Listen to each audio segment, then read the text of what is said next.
अस्सलाम वालेकुम, कैसे हैं आप सब। उम्मीद है आप सब खैरियत से होंगे। तो आज जो रेसिपी मैं आपके साथ शेयर करने के लिए लेकर आई हूँ वो है मटर पुलाव।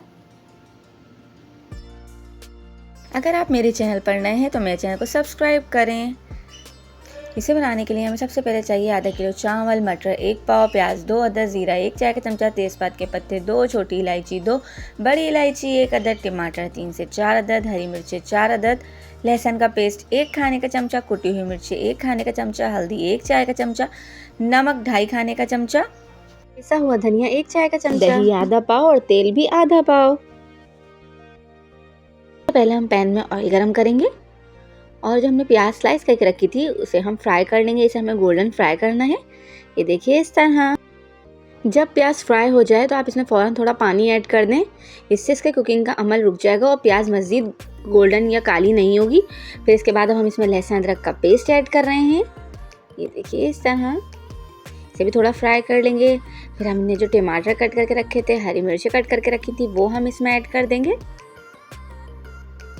अब इसमें हम तमाम गरम मसाले ऐड कर देंगे। तेज़पात के पत्ते हैं, लौंगे हैं, ज़ीरा है, इलायची है, ये तमाम चीज़ें अब हम इसमें ऐड कर देंगे। और इसमें हम तमाम मसाले भी ऐड कर देंगे। कुटी हुई मिर्चें, नमक, हल्दी, धनिया, ये तमाम चीज़ें हम इसमें ऐड कर और इसे अच्छे से भून लेंगे। जब ये मसाला भून जाएगा, टमाटर गल जाएंगे, फिर हम इसमें मटर ऐड कर देंगे। ये देखिए इस तरह। मटर डाल के भी हमें इसमें फ़ौरन पानी नहीं डालना, बल्कि इससे भी टमाटर और मसाले के साथ थोड़ा भूनेंगे। ये देखिए इस तरह। अब हम इसमें 4 गिलास पानी ऐड करेंगे क्योंकि हमने आधा किलो चावल लिए हैं। फिर हम इसमें जो चावल हमने धोकर भिगो कर रखे थे वो ऐड कर देंगे। इसमें हम नमक 2 खाने के चमचे हमने ऐड किया है। बस अब हम इसे ढक कर तेज़ आंच पर इतना पकाएंगे कि पानी ड्राई हो जाए और चावल गल जाएं। 10 से 15 मिनट बाद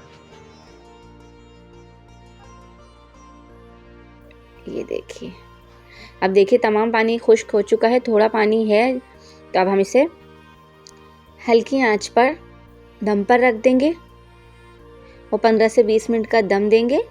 ये देखिए 20 मिनट बाद ये देखिए कितने खिले खिले और ज़बरदस्त चावल बने हैं। ये मटर पुलाव आप भी ज़रूर बनाइएगा।